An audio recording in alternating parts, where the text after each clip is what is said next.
CNC works at the moment is also focused geographically. Now, for each of this geography, we have a conservation goal, we have a conservation target, which is being measured now internally, because that's our accountability to the donors that are giving their money for us to show that we are achieving conservation success. And I can show them to you, but for the marine program, it's within the range of the reef health, whether a healthy reef ecosystem is still existing there. And then we also look at institutional legal status of the area where we're working. Now, another unique thing about our marine program is also we are driving the policy development at the central level, which will create the same measures of success for all marine conservation area throughout Indonesia. So we're hoping that within the next 2-3 years, we're going to use that same currency, same measures that the government is endorsing. It's going to be the Indonesian government measures of kawasan konservasi perairan, marine conservation area. Yeah, for the terrestrial part, I think we also have our goals, specific measurable goals. One of the key metrics is number of hectares being sustainably managed. We have a target of 800,000 hectares of forest under sustainable management.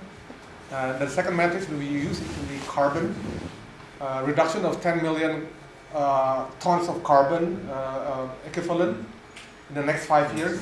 By measuring, because one of the quantifiable measure of having good forest condition is carbon. It's very easy to measure compared to other indicators. So we have a goal of reducing 10 million tons of carbon equivalent in the next 5 years by managing sustainably those forest area. We also have a target of improving livelihood of I think it's about 10,000 people around the forest, so directly around the forest. And we also have a target of having our program in Borneo to be a model for green development for Indonesia, to be a learning laboratory and models for green development of Indonesia. That's actually our some goals we want to achieve in the next 5 years. Of course, the Indonesia program as a whole is even bigger, big hairy and audacious goals that Pak probably can explain. These are our big, hairy, audacious goals, but in short, in summary, the keywords that we want to mainstream into our programmatic works, marine and forest. We want to have the public-private partnership work, multinational companies, people, the government. So it actually should be 3 P's, not just 2 P's, but people, public, private partnership. We want to make more national level scale of works, not just in those areas where quite remote, but we want to touch the real daily life that Jakartans are facing, like the water. Our water is in Jakarta. Those who live in Jakarta, we depend very much our drinking water from Gunung Salak, from the trucks that always carrying those gallons of aqua or whatever. And when there is traffic or even after Lebaran, it's very difficult to find aqua. We experience that aqua is the safest drinking water. I'm not promoting aqua as the brand, but we are so vulnerable. So we want to engage in the more national scale of environment problems to address. We want also to have some projects in Java where 140 million people living. We want to engage with more stakeholders. Our new country director, Pak Rizal Algamar, was on board only in 1.5 months, but he's very eager to engage stakeholders to work with us. Those who we feel in the past are not that friendly with us, but we embrace them. We just work with Walhi, we visit Walhi, we visit Kehati, those local foundations that we feel they are the main actors in environment sector. We work for in-country and regional funding. We know that a lot of potential in the country, but our legal entity doesn't allow us to do that. As a foreign NGO, we are not allowed to do in-country fundraising. And we follow that fully. We work for, in-country and regional funding. We know that a lot of potential in the country, but our legal entity doesn't allow us to do that. As a foreign NGO, we are not allowed to do in-country fundraising. And we follow that fully. We work for, in-country and regional funding. We know that a lot of potential in the country, but our legal entity doesn't allow us to do that. As a foreign NGO, we are not allowed to do in-country fundraising. And we follow that fully. We are so compliant with the regulation in Indonesia. But if we can be a national foundation, to be yayasan, Yayasan Indonesia, be a Indonesian local legal entity, then we may explore that possibility. But the regional funding from Asia Pacific, there are a lot that we want to tap and be the source of our funding. Alignment and strategy, meaning that we want to have more interface of the two programs, like the what we do in Berau. We have marine and we also have forest. So we want to operationalize or materialize the concept that we call as Reach to Reefs program, where the river flows coming from this forest area that goes to the ocean. They are all related and connected. We want to be aligned, more synergy with our own programs, also with other organizations. One important thing, improving the livelihood, because we cannot expect people to conserve and protect land and water if they are hungry. If they don't have anything in their stomach, they will still cut down the trees, no matter what. We want to have a good strategy and implementation of sustainability. We don't want to stay forever in any site. That's what is happening now in Lorelindo, ya Pak Ade.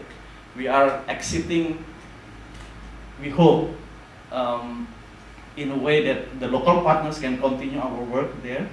We have some good local foundation in Palu to continue our work.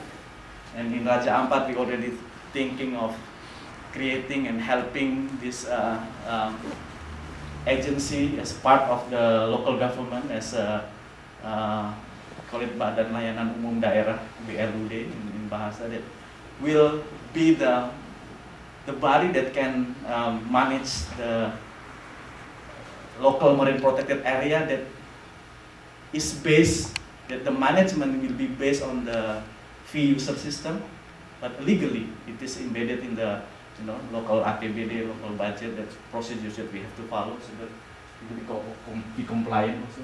We want to be Intel inside, like the processors in the computer, can be in any computer. TNC wants to be a component that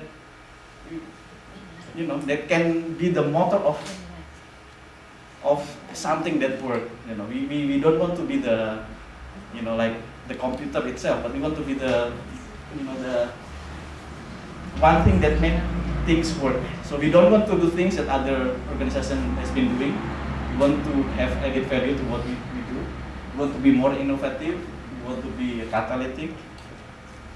And these are more of organizations going to be lean, agile, and flexible, so that we will be more accountable to the donors, to the stakeholders, to you, the supporters, for the money that you and other donors give, by being lean, by being agile, by being flexible. Because we don't want to, spend money irresponsibly, but we want to really use every penny, every cent of the funding donation that we receive in a very wise way and in a very responsible way. So sorry for this, I cannot formulate really in one or two sentences, but this is the keywords of our BHEX, and our programmatic works will mainstream this into their works. I'm Trini from here, Indonesian Council. I'm just curious about the sports that you were choosing, especially in diving sport. I think almost all of us know that Bakatobi and Raja Ampat are the diving sports, and people around the world now promoting these sports because it's very interesting. I'm just curious, who chose the sport, whether you guys from TNC or those guys from travel agents? And yeah, because you have a different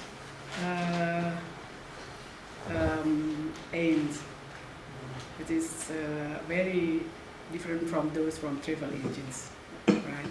I'm just curious, until when are you going to be in those spots?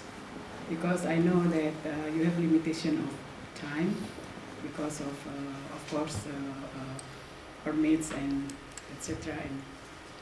And your interest. So I would like just want to know about the limitation of time that you're supposed to be in those spots, and why you choose those spots, and why don't you choose other spots like maybe in North Sulawesi or North Sumatra, because as we also know that these spots in North Sulawesi, the spots are very damaging because of those fishing and the people in those areas. And the last one is about Greenpeace. Would you like to explain to us your works between you and Greenpeace, whether you have... Indonesia or? Yeah, in Indonesia especially, because yeah, many people don't like Greenpeace. I don't know whether you work also together with them. Thank you. Terima kasih, Ibu. For the marine program, the scientists since the 80s and then continuing to the 90s and early 2000s, the scientists have identified an area on Earth with the richest marine biodiversity. And I think Mas Arwan showed the coral triangle area, and I would love to say that it's throughout Indonesia, but unfortunately it's only on the eastern part of Indonesia. Now within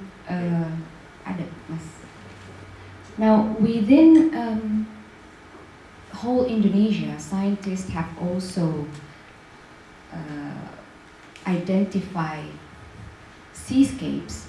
This is the marine area that have connectivity in terms of ecosystem, in terms of the habitat, the type of ecosystem. They've also divided that according to ecological characteristic into 12. And it so happens that the ones that still have the richest marine biodiversity, and at the moment is being under highest risk or threat, happens to be around here. Now, the marine program in Indonesia, we don't only work in Raja Ampat and Wakatobi, and we're not the only ones who are supporting the local government there. For example, in Raja Ampat, we work closely with WWF, Conservation International, and Rare Conservation. In Wakatobi, we have a joint program with WWF Indonesia, and now Rare Conservation as well. As you can see, we also supported the northern Kalimantan here, and that's also used to be joint program with WWF Indonesia. And here, which is Sulawesi, we are also working closely with the local government, provincial, central, and district government to support establishment of Sulawesi National Park.